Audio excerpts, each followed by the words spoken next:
Hi, and welcome to my sci-fi, fantasy, and horror short fiction roundup that contains stories I read and loved in August 2022. Actually, it also contains stories I read and loved in September 2022 because it's now September 15th when I'm posting this. So I'm probably going to start doing that. I'm probably going to start getting these roundups out mid-month, which means that I will be including stories I've read and loved in both August and September this time.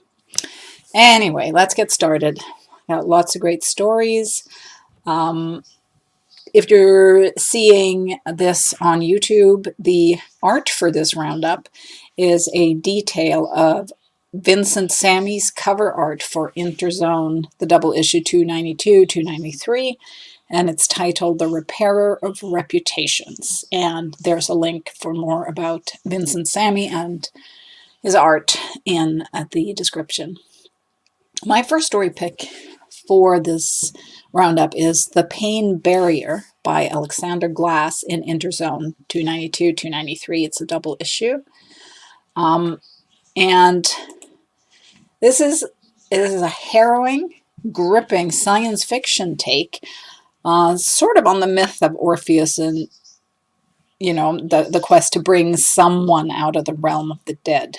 So in this realm of the dead, or purgatory, perhaps, is a town of sorts called New Penitence. And this town, like the entire story, has a decidedly noir cyberpunk hue. It's a story and a place where nothing and no one is what it seems, and where computer code, implants, and various tech gadgets allow people, criminals, and those in debt, to be enslaved, essentially, or at least trapped, even after death. And a man named Walker has found a way into New Penitence, and he's looking for a woman he used to know, and her name is Ariette. Now, Walker has had to make a deal with someone very powerful in order to get in, but getting out will not be easy. This is a fantastic read from a great issue of Interzone, this is the final issue of the magazine to be edited by Andy Cox and published by TTA Press. Interzone will go on, but with a new editor and new publisher. My next story pick is also from Interzone 292, 293, and it is Bridget Has Disappeared by Tamika Thompson. And I'm going to start off by reading the beginning of the story to quote it, and it says, "If I begin by telling you I don't know where my wife is, that her disappearance has brought me as much consternation as it has anyone, then it will color everything I say. So I won't begin that way.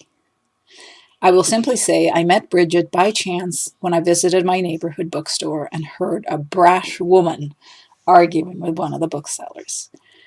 So yeah, in this story, Yusuf meets Bridget and falls hopelessly, helplessly in love with her. They get married, they have a child, but there is something profoundly strange and mysterious about Bridget, something Yusuf can sense it from the beginning, even before he sees her literally disappear into thin air the first time. I love the unsettling, off-kilter vibe of the story, where we, the readers, are as mystified as Yusuf and follow him into a deeper and darker obsession. How and why is Bridget capable of disappearing and reappearing in this way? How come she doesn't seem to remember what's happened? Now, Yusuf's quest for answer puts a strain on his marriage, but he can't stop digging. He can't stop trying to find an answer. And when he kind of does find an answer, well, things don't get easier. This is a wonderfully crafted, evocative, and profoundly haunting story. My next story pick is The Summer Dives by Samantha Murray in the Magazine of Fantasy and Science Fiction, and it's the September-October issue. And this story is set in the community of Aberfie, where truths can be found in the water. And if you catch a truth, it might very well change your life. But in return for these truths, and for the protection of the community, the sea claims the life of a swimmer every year, and no one knows exactly where those who disappear end up. Murray's story is just gorgeous and lyrical. It follows a girl named Lila and her friends, Bryn and Vess, as they struggle to find their places in a community that is not always easy to live in for those who can't or don't want to fit in. Murray captures the conflicted emotions and bonds between a group of adolescents perfectly. My next story pick, also from the magazine of fantasy and science fiction, is The Charcoal Man by Constance Fay. In the story, a boy called Shade, who hates the dark, finds that he can steal the lifelight of living things and keep the glow in glass bottles. In the beginning, he steals only the lives of creatures on the verge of death, but yeah, it doesn't stop there. Faye's story is deeply disquieting, I would say, disturbing, and quietly devastating at the same time, as we follow Shade into many dark and terrible places until Shade meets someone or something who shows him the truth about what he has done and the price to be paid. My next story pick is my third story pick this time around from the magazine of fantasy and science fiction, is Tangle Her in Quicksilver Breath by Jerry Lean. So yeah, again, the magazine of fantasy and science fiction, the September-October issue. And a quote from the story. She was a sweet child, lovely, of course, but also kind. I watched her from afar as she grew, tall and beautiful, my quicksilvered glass kept far away from her by her sister, the queen. Now, I do love fairy tale retellings. You might know this if you've checked out my roundups in the past. And this is an excellent twist on Snow White. Here, the story's narrator is the magic mirror itself. And as it turns out, the magic of that mirror is not at all what we might assume. It's a far different and far more dangerous item than in the old fairy tale. Now, I love the way Lean spins something new from this well-known and rather well-worn tale, and the way the characters and relationships we think we know are twisted into new shapes. My next pick is The Greatest Mercy by Micah S. Vernon in The Deadlands, number 16. I'm going to read a small quote from the story. But Witch House always changes. And when Witch House changes, it is changing me. Each time I stand before it, old neurons and synapses flicker, and I remember all the things we did. Now, this is one of my favorite horror-ish, dark fantasy-ish stories that I've read recently. It's also one of the most surreal and nightmarish / dreamlike portrayals of memories, death, and or hauntings that I've ever read. It's a mystery wrapped in memory and repetition where people and places surface only to be obscured again, with hints and echoes of their true meaning shimmering around all around as you read. And there's a sense of endless repetition here and of memories and knowledge that are always just out of reach. And there's also a sense of things that would be too traumatic to remember clearly. Now, some stories you feel in your bones, and for me, this is such a story. All I can say is immerse yourself in Vernon's prose and allow yourself to get lost in this story. My next story pick is a novella called The Drowned Heir by Jennifer R. Donahue, and it is self-published and it's out right now. So I recently read this novella by Donahue and I literally devoured it in one sitting. It's a wonderful, uniquely imagined tale set in a world of terrible and wonderful magics. So the official novella description goes, when her uncle dies at sea, a third child with no place in society undergoes a ceremony to house his spirit and take his role, diminishing the family's loss. But her uncle's spirit hasn't settled the way it's supposed to and will not content itself with shore-bound business. Her uncle's spirit insists angrily that it was not just a storm that killed him and wrecked his ship, not a rogue wave. It was an unthinkably large monster. So I mean, this story grabbed me from the very first line and paragraph, and then it never let go. So I'll just quote the two opening lines. They drown me when my uncle dies. He has no children, no heirs, and I'm my parents' awkward third child, second daughter, so it can only be me. I really love this story, and I even blurbed it. And my blurb says, this is a dark and richly textured fantasy novella that plunges you head first into a captivating and uniquely imagined world, full of strange magic and implacable traditions, and where a family's expectations clash with a young woman's soul. Donahue grabs you from the first line, never lets go, with a rollicking, beautifully crafted tale where everything from the tattoos to the ships to the sea itself are imbued with magic, and where gargantuan monsters lurk beneath the waves. My next story pick is The Magical Sow by Wen Wen Yang in Fantasy Magazine. Second Sister is the narrator of this darkly funny fantasy story that reads like a fierce fairy tale. So, Second Sister might have wanted to meet a magic fish that would grant her wishes, like in other stories. Instead, she has to make do with a talking sow.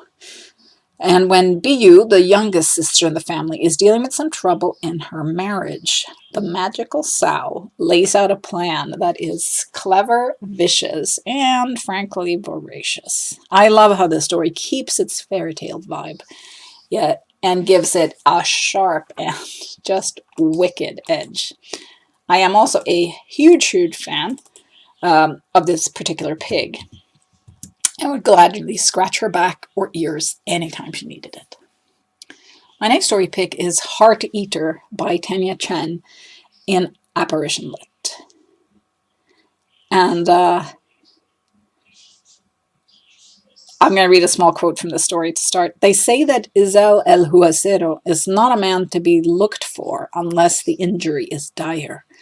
And even then, it's better to be dead than in debt of this particular Huasero. Lisandro knows the rumors, but he presses on undeterred. Yeah, this story, it left me gasping. And mostly, I just want to say, go read it immediately. For me, this reads like a very twisted, very original take on the story of Frankenstein's monster. But that's not all it is. It's stitched through with threads of the darkest fantasy and science fiction, and there's an old god peering through the cracks in reality, too. Lisandro in the story wants to become a doctor, but his outrageous acts at the morgue gets him kicked out of university. His quest for revenge opens up new avenues of magic, or is it technology, like Lisandro tells himself, when he finds a strange heart in a strange place, and then that heart begins to grow. My next story pick is Your Space Between by Mary Croak in Apex Magazine. So this is a quietly devastating science fiction story about a girl, at least I think it's a girl, a sibling, who loses her brother in the family's new double space closet. This is a strange and amazing new invention that allows the same space in your house to hold two different rooms and gives you the ability to switch between those rooms at the touch of a button. It's basically some kind of spatial distortion device that you use to make an extra room in your house. The brother disappears, and years later she meets a girl who, the narrator meets a girl who lost her sister the same way, though her sister came back somehow from wherever the double space closet had transported her.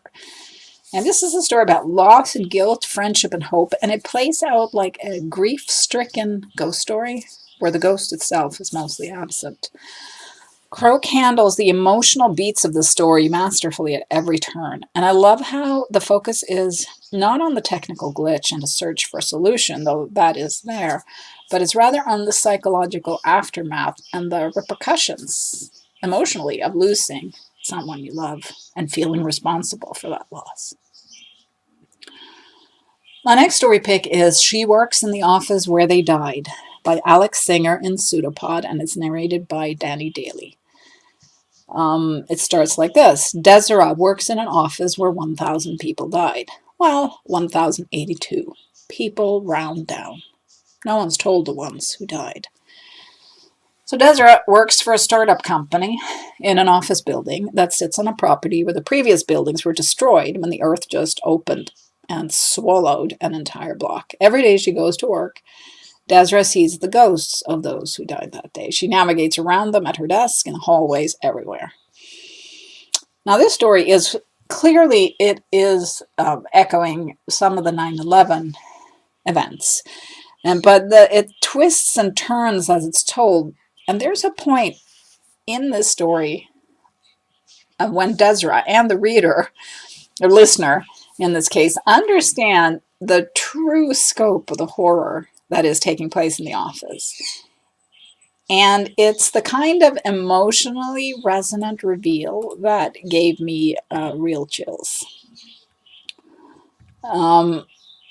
Now, Singer's story, like I said, is inspired by the events of 9/11, but it's not just a ghost story or a story about a horrible event or a terrorist attack.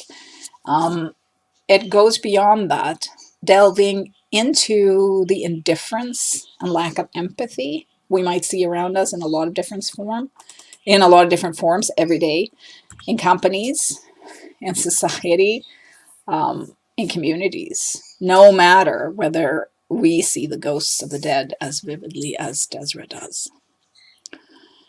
My next story pick is Tender Tether Shell by M.J. Petit in Clarkesworld.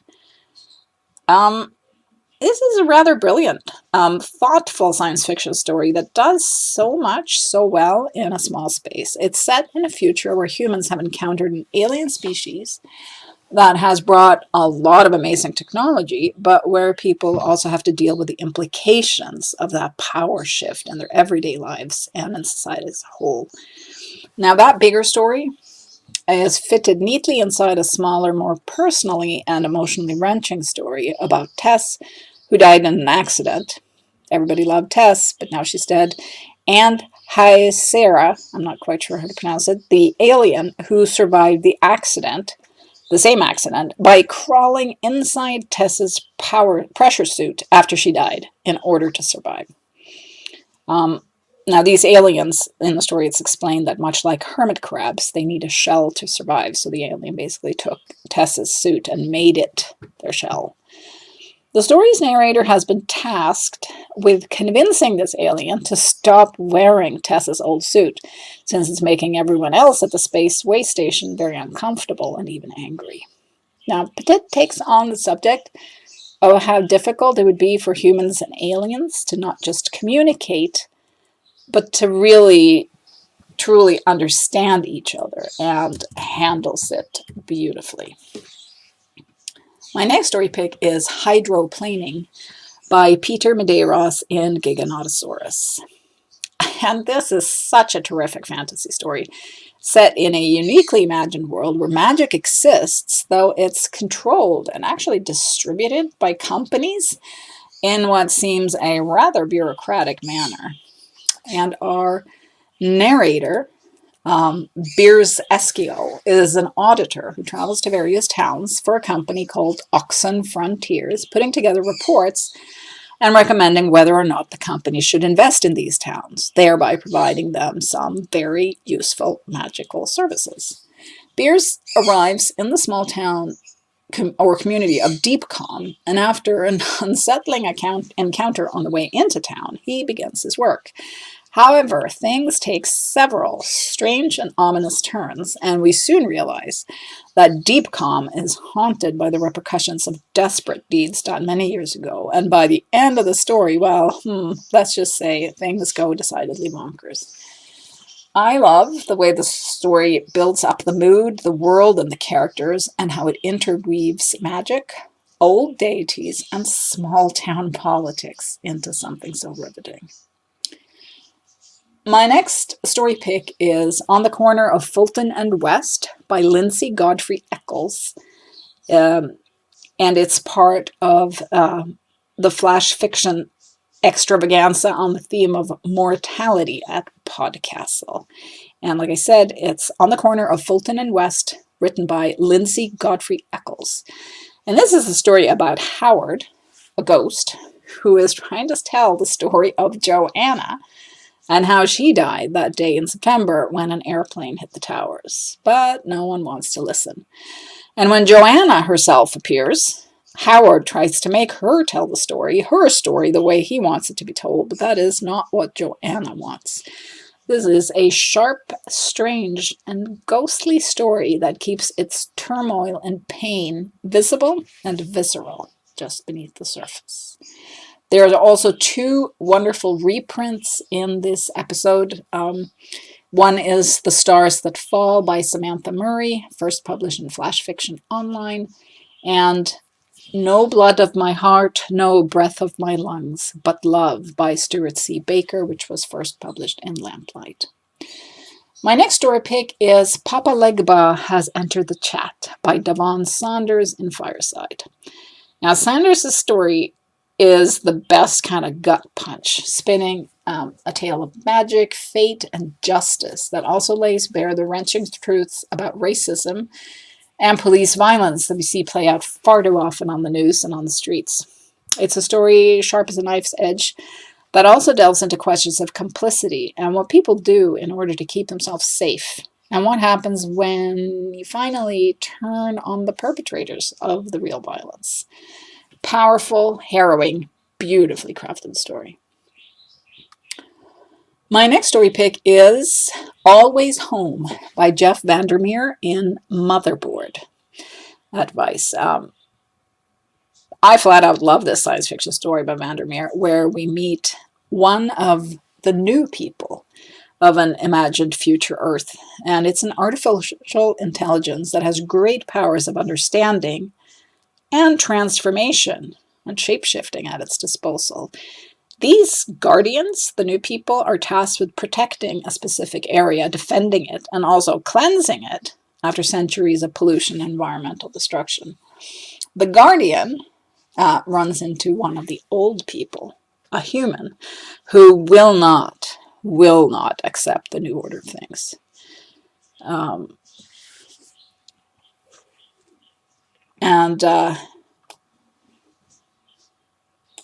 I just love this story, like a quote from it. Old people found new people disconcerting, so she paused to become bipedal, to absorb all but two eyes, and to create a face with a mouth and a nose. Then she made a sound half welcoming, half threatening. It brought the old person rushing out from the tent flap, clutching an outdated weapon. Like, it's such a good story. Please just go read and enjoy this absolutely wonderful story. My next story pick is DIY by John Wiswell at Tor.com. In this story, Wiswell takes on the beloved, I think it still is, the beloved trope of the magical school, but turns it into a complex and compelling feel-good story. I would say it's a feel-good story that is funny, profound, and also sharp as a shiv. The magical school in question is the expensive and elitist Ozymandias Academy, run by a legendary magician and headmaster called Vaemon Kincturin. Now, Noah in the story has grown up idolizing Kincturin and dreaming of going to the academy. He tries everything he can to get in. But when he is finally accepted, things do not turn out the way he had planned. Instead, Noah changes gears and becomes a self-taught magician with a very singular purpose. And when Noah meets Manny, who has also taught himself magic and actually is the story's narrator, they join forces and focus on trying to solve the terrible drought plaguing the world. Wiswell's story is fierce and tender as it portrays both an unjust world and the power of community, and also the true power of partners supporting and loving each other while sticking it to the powers that be. So my final story pick is actually not a story pick, but an essay pick. It's The Ghost of Workshops Past, How Communism, Conservatism, and the Cold War Still Mold Our Paths into SFF Writing. And it's by S.L. Huang at Tor.com.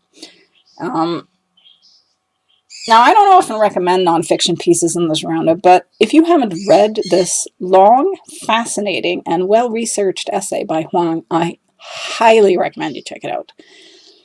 There's so much to savor here. Thoughts on writing workshops, on the SFF writing community, the history of that community, and the history of workshops and the techniques used there, and much more. As someone who has never attended a writing workshop, I found this essay to be both vital and absolutely engrossing. Huang shares a lot more on the various subjects from the essay on Twitter, and you can find it in a thread there on Twitter. Their handle at Twitter is at SL_Huang, Huang. And I would say it's essential reading if you're connected with the SFF community or if you are interested in writing workshops. Anyway, that was all my story picks this time around. Thank you so much for listening. The full text version of this is available on my book/review blog, Maria's Reading, and I'll see you next time.